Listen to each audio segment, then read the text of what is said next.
നമസ്കാരം. ഇസ്രായേലിന്റെ സൈനിക മേധാവി ഇയാൻ സമീർ പറഞ്ഞതുപോലെ തന്നെ കടുത്ത പ്രതിസന്ധികളിലൂടെയാണ് ഇസ്രായേൽ സൈന്യം കടന്നുപോയിക്കൊണ്ടിരിക്കുന്നത്. ഒട്ടും പ്രതീക്ഷിക്കാത്ത തിരിച്ചടികളാണ് ഇസ്രായേലിന് ഇപ്പോൾ കിട്ടിക്കൊണ്ടിരിക്കുന്നത്.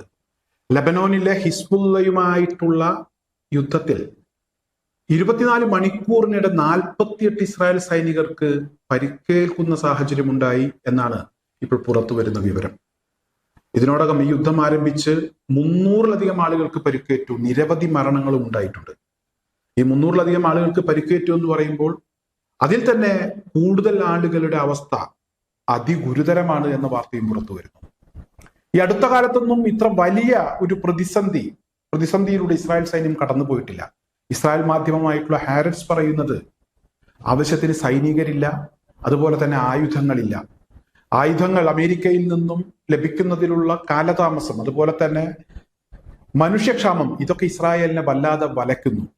ഹിസ്ബുള്ളയുടെ ഭാഗത്തു നിന്ന് അവർ പതിയിരുന്ന് ഇസ്രായേൽ സൈനികരെ വകവരുത്തിക്കൊണ്ടിരിക്കുന്നു. വലിയ തിരിച്ചടികൾ ഇസ്രായേൽ നേരിട്ടുകൊണ്ടിരിക്കുന്നു എന്ന വിവരമാണ് പുറത്തു വരുന്നത്. ഇതൊക്കെയാണ് ഈ യുദ്ധവുമായി ബന്ധപ്പെട്ട് ഒന്ന് പിന്മാറാനുള്ള ഒരു തീരുമാനമെടുക്കാൻ അമേരിക്ക അല്ലെങ്കിൽ അമേരിക്കൻ പ്രസിഡന്റ് ഡൊണാൾഡ് ട്രംപ് നിർബന്ധിതനായത്. എന്തായാലും അങ്ങനെ അങ്ങ് പോകാൻ വരട്ടെ എന്ന് തന്നെയാണ് ഇറാന്റെ നിലപാട്.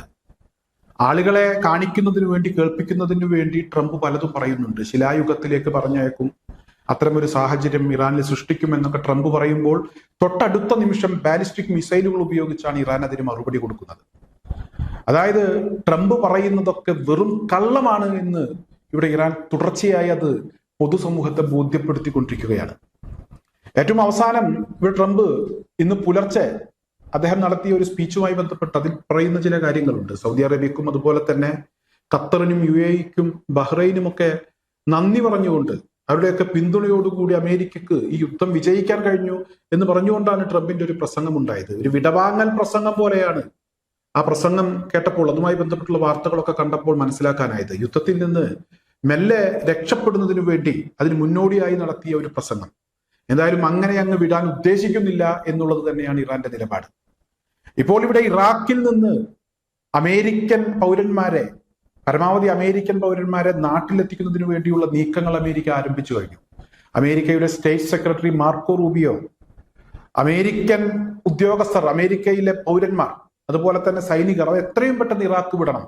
ഈ കഴിഞ്ഞ ദിവസങ്ങളിൽ ഒരു അമേരിക്കൻ മാധ്യമ പ്രവർത്തകയെ ചില ആളുകൾ ചേർന്ന് തട്ടിക്കൊണ്ടുപോകുന്ന ഒരു സാഹചര്യം ഉണ്ടായി. ഇപ്പോൾ അവരെ വിട്ടുകിട്ടുന്നതിന് വേണ്ടിയുള്ള വിലപേശൽ നടന്നുകൊണ്ടിരിക്കുന്നു എന്ന വാർത്തയാണ് പുറത്തു വരുന്നത്. ഇറാഖിൽ ഒരു കാരണവശാലും അമേരിക്കൻ പൗരന്മാർ അവർ സുരക്ഷിതരല്ല എന്നാണ് ഇവിടെ അമേരിക്കയുടെ സ്റ്റേറ്റ് സെക്രട്ടറി മാർക്കോ റൂബിയോ പറയുന്നത്. എന്നാൽ ഇറാൻ പറയുന്നത് ഒരിക്കലും ഇറാഖിൽ മാത്രമല്ല നിങ്ങളുടെ പൗരന്മാർക്ക് പ്രശ്നങ്ങൾ ഉണ്ടാകാൻ പോകുന്നത്, ലോകം മുഴുവൻ നിങ്ങളുടെ പൗരന്മാർ അനുഭവിക്കും, അതിന് കാരണക്കാർ നിങ്ങൾ തന്നെയാണ് എന്നാണ് ഇറാൻ പറയുന്നത്. ഇറാന്റെ പ്രസിഡന്റ് മസൂദ് പെസഷ്കിയാൻ അമേരിക്കൻ പൗരന്മാർക്ക്, അമേരിക്കയിലെ സാധാരണക്കാരായിട്ടുള്ള ആളുകൾക്ക് അദ്ദേഹം ഒരു കത്തയച്ചിരിക്കുകയാണ്. ഈ യുദ്ധം നിങ്ങളുടേതല്ല, ഞങ്ങളുടേതുമല്ല. പക്ഷേ ഈ യുദ്ധത്തിന് കാരണക്കാരായിട്ടുള്ള ആളുകൾ നിങ്ങളുടെ ഭരണകൂടമാണ്. ഞങ്ങൾക്ക് വേറെ വഴികളില്ല. ഒരിക്കലും ഞങ്ങൾ സാധാരണക്കാരായിട്ടുള്ള അമേരിക്കക്കാർക്ക് എതിരല്ല എന്ന് പറഞ്ഞുകൊണ്ടുള്ള ഒരു കത്താണ് അയച്ചിരിക്കുന്നത്.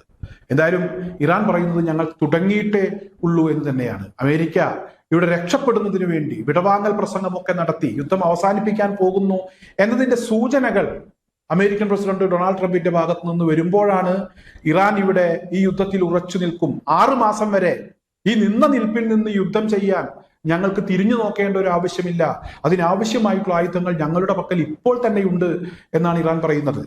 അത്തരത്തിലുള്ള നീക്കങ്ങളാണ് ഇറാന്റെ ഭാഗത്തു നിന്ന് കാണാൻ കഴിയുന്നത്. എന്തായാലും അമേരിക്കയും ഇസ്രായേലും, ഈ 2 രാജ്യങ്ങളും ഇപ്പോൾ വലിയ ഒരു അപകടകരമായിട്ടുള്ള ഒരു ഘട്ടത്തിലൂടെയാണ് കടന്നുപോയിക്കൊണ്ടിരിക്കുന്നത്. വലിയ നാശനഷ്ടങ്ങളാണ് അമേരിക്കക്കും അതുപോലെ തന്നെ ഇസ്രായേലിനും ഒക്കെ ഉണ്ടായിക്കൊണ്ടിരിക്കുന്നത്. ഇറാഖിലെ ഇർബിൽ ഇറാന്റെ ഒരു ഡ്രോൺ അറ്റാക്ക് ഉണ്ടായി. ഈ ഷഹദ് ഡ്രോണിനെ തടുക്കുന്നതിന് വേണ്ടി, അതിനെ തകർക്കുന്നതിന് വേണ്ടി അമേരിക്കയുടെ ഒരു യുദ്ധവിമാനം പരമാവധി പരിശ്രമിക്കുന്നുണ്ട്. പക്ഷെ തകർക്കാൻ കഴിയുന്നില്ല. ഏറ്റവും വില കുറഞ്ഞ ഒരു ഡ്രോൺ അത് കൃത്യസ്ഥലത്ത് ചെന്ന് പതിക്കുന്നതിന്റെ ദൃശ്യങ്ങളൊക്കെ ഇപ്പോൾ സമൂഹ മാധ്യമങ്ങളിൽ വൈറലാണ്. ഈ വിമാനം ആ ഡ്രോണിനെ തടയുന്നതിന് വേണ്ടി പരമാവധി ശ്രമിക്കുന്നതിന്റെ ദൃശ്യങ്ങൾ.